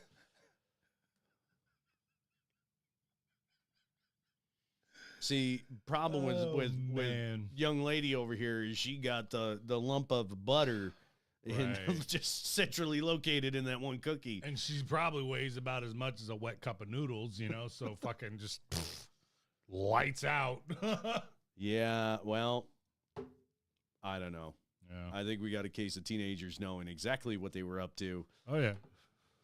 And just Billy's whole operation is compromised. A little too much. Yeah. Hours in the ER. I got to call her at one point when my sister was in the hospital, and she was like totally out of it. Eventually, like it says in her medical report, her symptoms improved enough to safely go home. Stephanie says after her daughter got some rest and felt better, she wanted to go tell police what happened. So I took her down to the police station, and she filed a report herself. Oh, no, here's part of the report she filled out. She wrote, I bought a cookie from him. After about 10 minutes, I started feeling really weird. The school nurse told me my heart rate was 190. Are you proud of your sister? Yeah, I was encouraging her to go to the place. That is a high heart rate at 190. Right. Yeah. Are we sure weed was the only thing in these cookies? Jesus. Yeah. 190. Yeah, maybe Billy is just getting a little too aggressive with some other stuff, Maybe Billy's into some other shit. Yeah. And told them about it. She did? Yeah, and I was really happy she did. The kid needed consequences. I mean, even if it was an accident, you can't, when it comes to marijuana and stuff like that, a minor shouldn't be having that in the first place. But if you do, you need to be careful. You can't just go giving it to other kids without them knowing. It's really reckless. I reached out to Tulsa Public Schools. They sent this statement. While the district cannot comment on disciplinary actions surrounding specific students, our expectations for student conduct are clear. Giving away and or distribution of alcohol or drugs is strictly prohibited. He did get suspended. I don't know how or expelled. long he got suspended for, but he did get suspended. So I was like, okay, he at least got some form of punishment for this. Madison says her sister doesn't have much recollection of what happened the rest of the day, not after she ate the drug-laced cookie. She didn't really remember much other than she ate it, went to the nurse, and it's kind of like she said it's foggy after that. That's scary. Yeah. Do you think about how it could have gone differently with your sister? And it could have gone worse and stuff, and it could be really bad. So I'm just glad that she was fine in the end. Why was it important to you to talk to me? Because I think other kids should be wary, be careful of what's happening and stuff, and just let it be known that this stuff can happen. And I had heard about this happening to other schools, other states and stuff, but you never think that's gonna happen to your sister, your family, your friends and stuff. So when it does, it's kind of scary because you just never think it's gonna happen in your life. In Tulsa, covering news that matters. Jana Clark, Fox 23 News. I don't see the big fucking deal here. Headline should read, girl gets stoned, takes a nap. Wakes up and she's fine. Because apparently that's what she thinks happened. Yeah, but this is the talking point that they love to I drive think home, this man. is propaganda and they're lying. You see, the kids are getting into the weed, man. We got to ban it again. We got to ban it. We got to make it illegal again. It's Tulsa the only Public way. Schools said they checked with schools across the district, and this is the only time this has happened this past school year. Jana also checked with other surrounding districts. Most said they had not had problems with students giving other students drug-laced treats, except the Sand Springs School District did say at Clyde Boyd Middle School last year, students brought THC gummies to school and gave them to students. That was Billy. That was Billy. He transferred. He's like, He's like, I have kicked out of one gummies, I school got and cookies, I got them all, man. His parents are like, God damn it, we got to move schools again. Students thought they were eating regular gummies. Jana called Tulsa police to find out where they are in their investigation, and they said they're looking into it. We're looking into it. We'll figure it out. All right.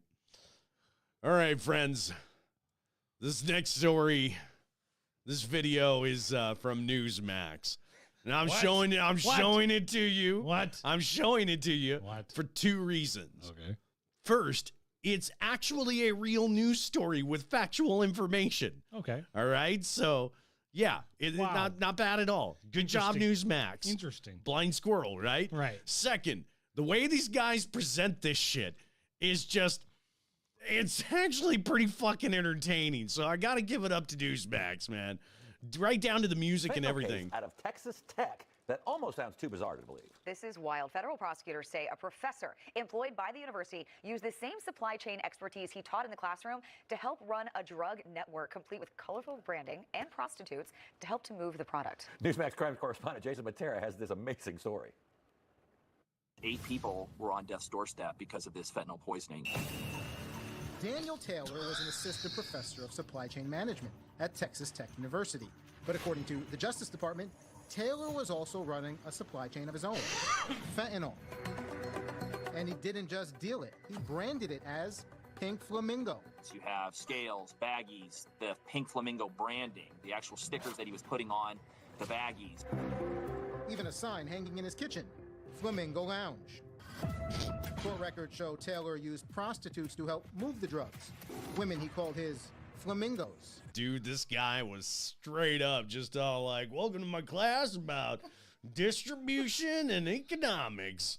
We're going to use my own personal business here. Now listen, if you had 1,000 pills of fentanyl, hypothetically, right? This is the math question, okay?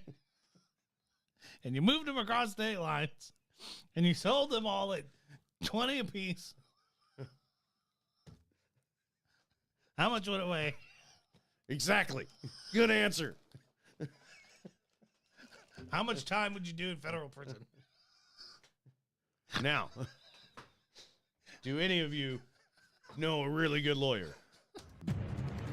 And at one point, authorities say he talked about buying a house where they could all live together, referring to them as his Flamingo fam. I'm just going to get a bunch of prostitutes Just to get a help bunch me. of whores, bunch of fentanyl.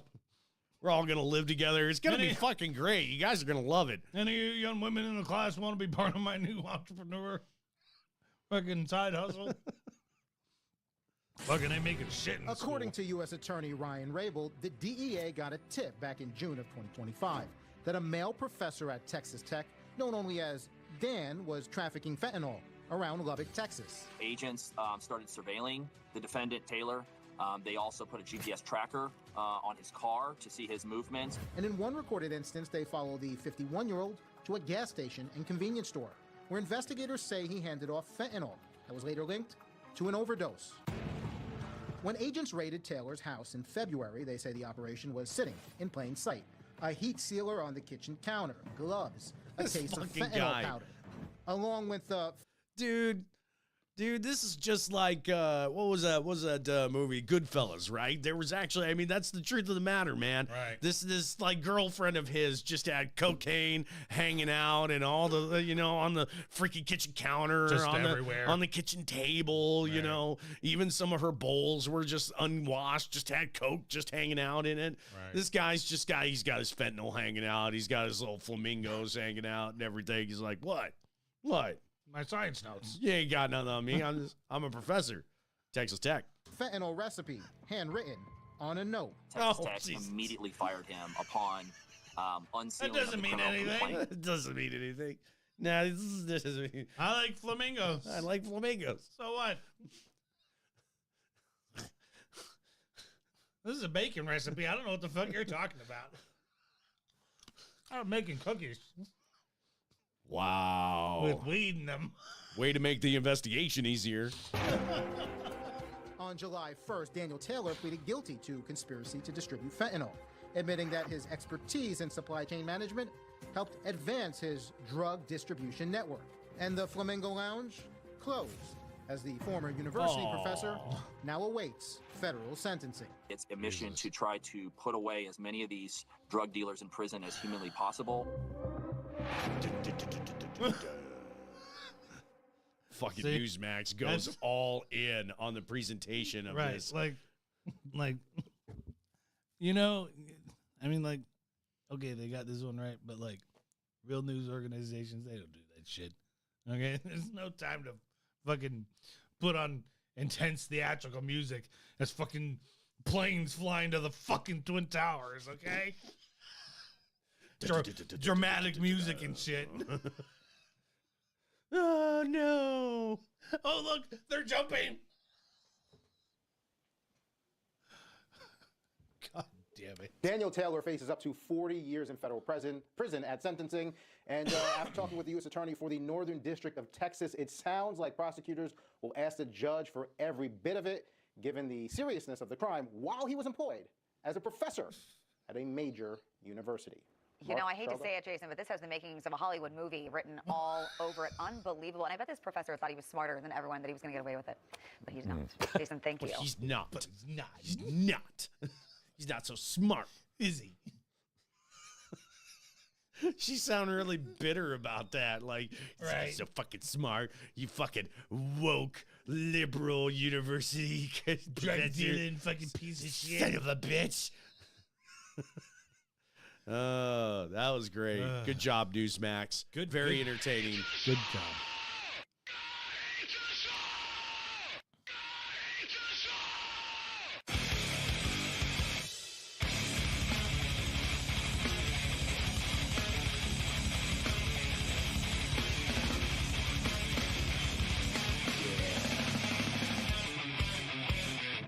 It's actually an upside down cross, not an I, all right? So don't read it that way.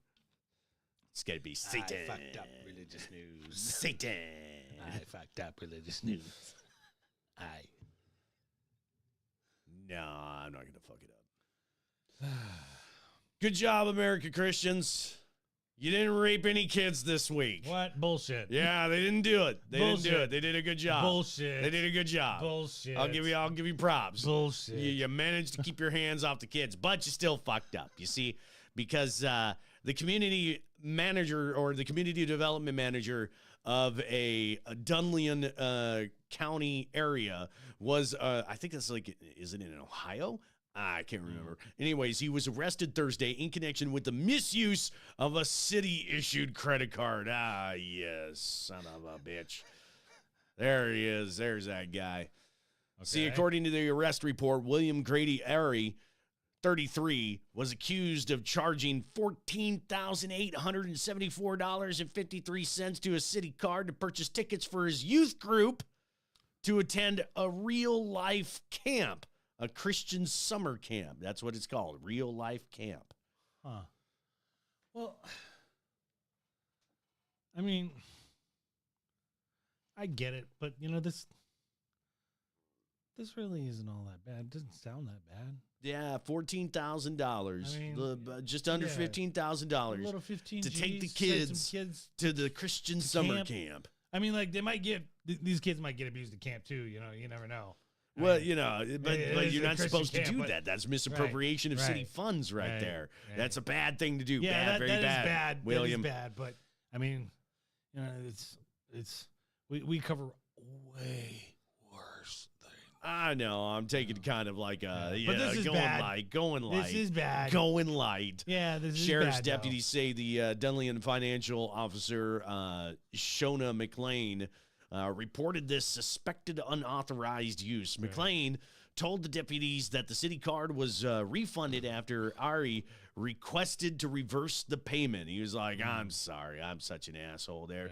The camp director, Cynthia Bloodworth, says the replacement payments were made using the 3 credit cards attached with Dunlean Community Church, and the city card was then refunded. Okay. Ari is a pastor at this church. So it looks like, you know what it sounds like? Maybe he just fucked up, used the wrong credit card and went, oh, damn, I used the wrong credit card. Right. And they paid it back, you know. That's what it sounds like. It sounds like they made the refund and they went with the rest of the credit cards that it was supposed to go on. Ari initially denied knowing about the charge in a sworn statement, but later claimed it was an accident while dealing with the church payments. Investigators say the payment required the card details to be input manually, and they argue there is no evidence to defend it as an accident. Ari now faces charges of grand theft, unauthorized use of the credit card, and perjury. He was booked in the Marion County Jail on Thursday and released Friday after posting a $6,000 bond. So was it a mistake, or was he just all like, caught me? Sorry, guys. Yeah, I think he got caught. Bad. Not as Bad pastor. Bad pastor. Not as bad, Bad pastor. But I mean, it was for the kids. I mean, come on. Yeah. For the kids to probably go to Misappropriation of city funds. I get it. This crazy lady right here, this is Donna Rigney. See, Donna, she claims that she opened a portal over the White House in Mar-a-Lago so that Donnie can get intel directly from the Holy Spirit. I didn't know that's how that worked. You have to open up a portal and then they filter we were it through. all done the next day. Father explained to me, he said that now that this was opened, this portal was opened over the White House and over Mar-a-Lago. Mm-hmm. Donald Trump was going to easily be able to get intel from the Holy Spirit.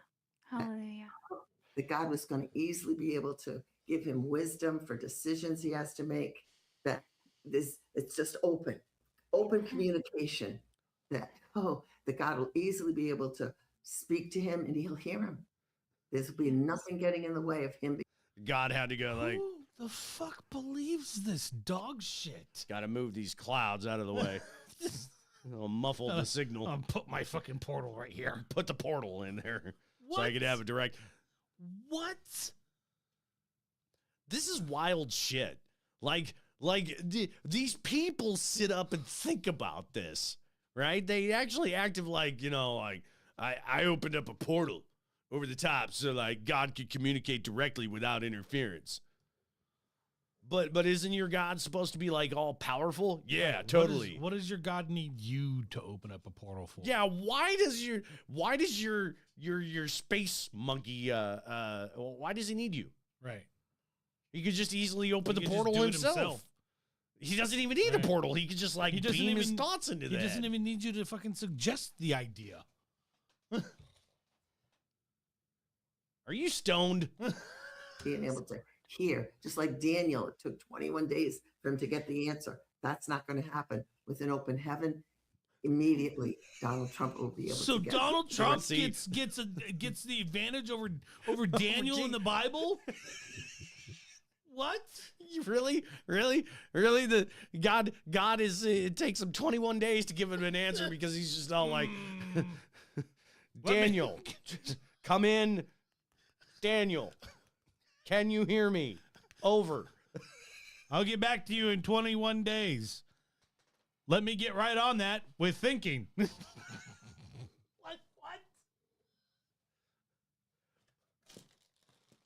Wow, you guys come up with some shit. Well, back in the days, it got a little longer. There's Wi-Fi now.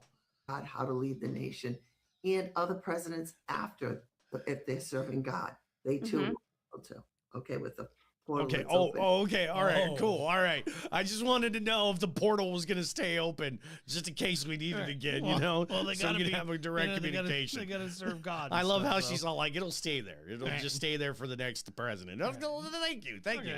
It's very helpful of you. Thanks. I appreciate So it. now we're finishing up where everyone's because I explained to them with after each song what I saw, and then we shared. Other people saw things too, and somebody felt the Holy Spirit guide them to take a picture of the sky. And so Now, oh boy. well, So here's there it is. There it is. You see the portal? What? There it is, right there. Where? See, right there. What that dot? See that? See that little spot right there? Is that like the sun through the clouds? See the portal? Right. That just looks like the sun trying. What to does that peek look like? through. That just looks like the sun trying to peek through on a very overcast No, day. it actually looks like something very specific. Do you know what it is? I don't know. God's butthole. Yeah, pretty close. Pretty close, actually. I mean, it's picture of the sky, and then see towards the bottom of in the center of the photo was a brighter light. And so as we expanded it, if you look at it closely, you can see a profile of an angel's face. It's an angel face. Can't you see it right there? It's a little angel face. No, in fact, the Bible is very specific about the depictions of angels. They're actually kind of really grotesque creatures. I don't know what the fuck this is. Pareidolia? Wow. Is that Leonardo da Vinci? Is that his head on that fucking winged creature thing? Wow. I don't see shit. I don't know. There's nothing. I mean, I can It's a cloud. It's a cloud with a little break so you can see a little bit of sunlight coming through the nether clouds. It's bullshit. That's not a portal. It's not a fucking angel. Jesus Christ, lady. Grow the fuck up. Of the angel blowing the debris. That's what I did. I'm like, what? Blowing what debris? What? What? All right. Whatever you say. Listen. These people are nuts. Dude. Certifiable. I'm not gay or nothing, but Jesus is kind of fucking cute, isn't he? What? Look at Jesus. Kind of fucking cute, isn't he? Kind of cute. I know his nose is a little funny looking. America has created this gay, effeminate Christianity. They view God through a Western lens. They think Jesus was a weak figure who was a tolerant guy. We view Jesus carrying a nice little lamb. Every picture you see him, his hair is flowing, carrying a nice lamb. Have you read the Bible, my guy? You know, he spent a lot of time around dudes. Yeah. 12 of them. And one woman. One. 12 dudes, one woman. Sounds a little gay to me, bro. That's not the Jesus I see. The Jesus I see was a bold and courageous man who people wanted to kill him for what he said. So America's created this gay version of Jesus Christ. Dude, America's created like a gay Jesus. What? You know, Jesus is gay, all right? He's like really tough. He's really courageous. He's like a warrior, man. All right, he's not gay. God, stop making Jesus gay. Jesus was a rabble rouser. Jesus was not effeminate. Jesus was a bold lion. Jesus was a girl. Just lying. He was a rabble rouser. He went rrr. He's lying.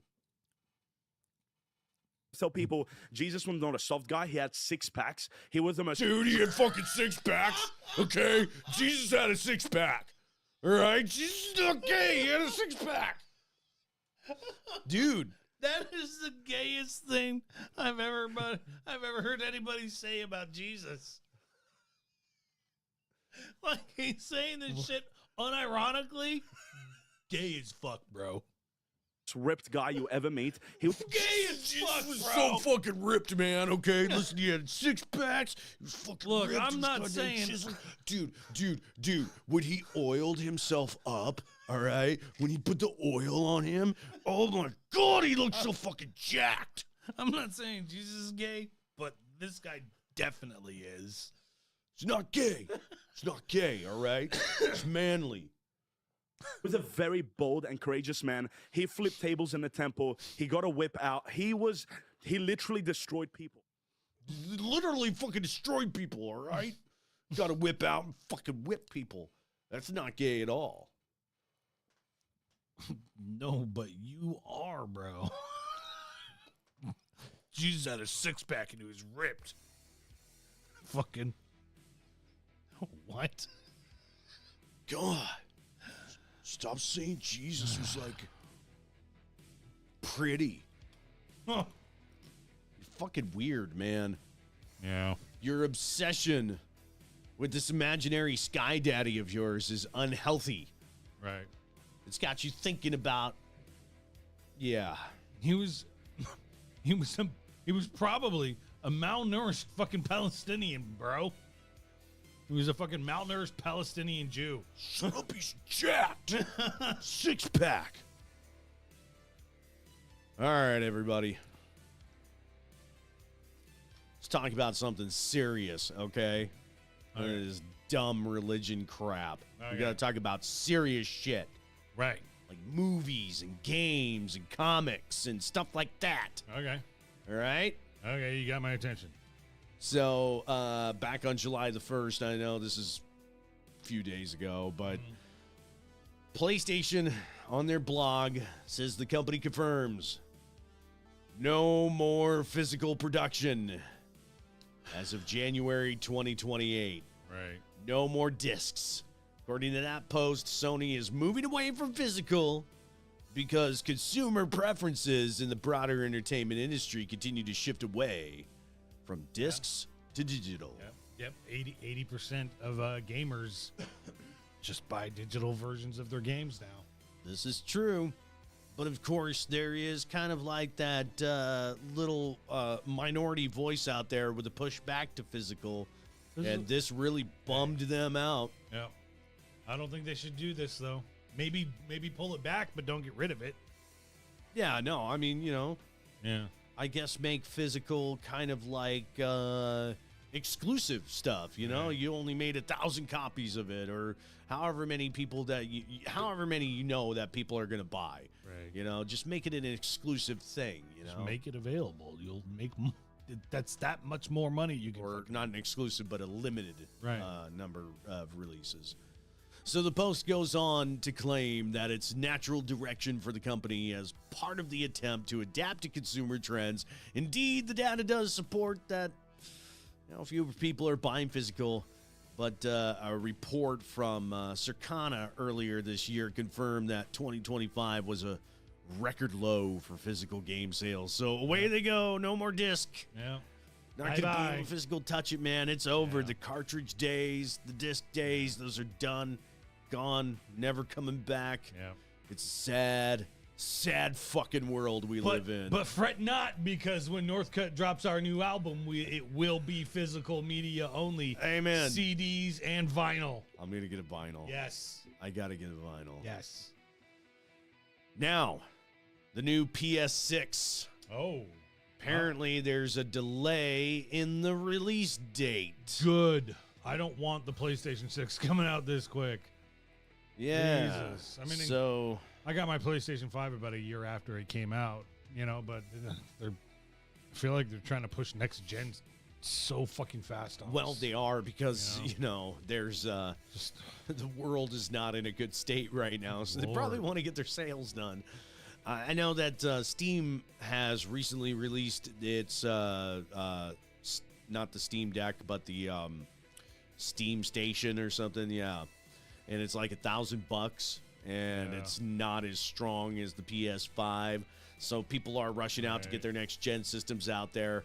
And now, Xbox has said, okay, here comes the hybrid, console PC. We're going to be releasing that here pretty soon. Right.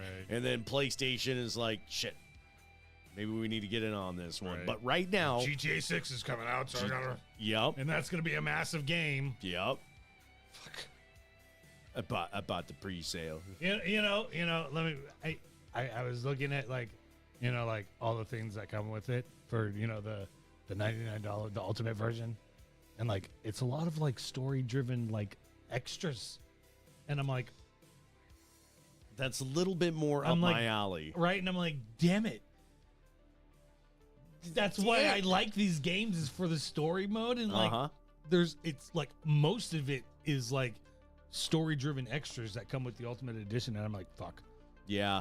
Now I gotta get it. No, I just went for it. But as of right now, based on most reports, the expectation is that the PS6 is going to release 2027, maybe around 2028. It's going to cost at least $1,000 unless Sony can subsidize a massive loss per unit with increased prices elsewhere. Games. Such as PS Plus price increases and eliminating physical games, and which in turn allows them to make more money on every PS5 game sold by eliminating the retail middlemen and the manufacturing costs. If the hardware is $1,000, the game's got to fucking come down in price. No more $100 games. Not likely. Are you fucking kidding me? Not likely. I keep seeing the trend moving towards $100, $120, $150. Now listen, I will tell you straight up, I paid $150 for the brand new WWE 2K26. You motherfucker, you're part of the problem. I am part of the problem. Son of a bitch. My thing is I wanted all the characters, Right. I want all the unlockables now. I don't want to have to rush through the game, try to get all these unlockables. Just give me them up front, right? Right. So I went ahead. I spent the money thinking that I was going to get all these characters unlocked, only to find out that I just paid for a battle pass that I have to actually grind away to get my characters, to get my unlockables, And to that's get all like my another $20-$30. Yeah, but you could grind away and get all those, right? Or you could pay for, the jump up the Enough board. coins to buy the whole fucking battle pass and skip everything. An extra $170 is what they Right. were asking for to get up all to the levels, to get all your guys and everything. So, yeah, I was extremely After paying $150 for it? After paying $150 for it. So the trend is going towards making you pay more on everything. See, I don't even buy those games. So, yeah,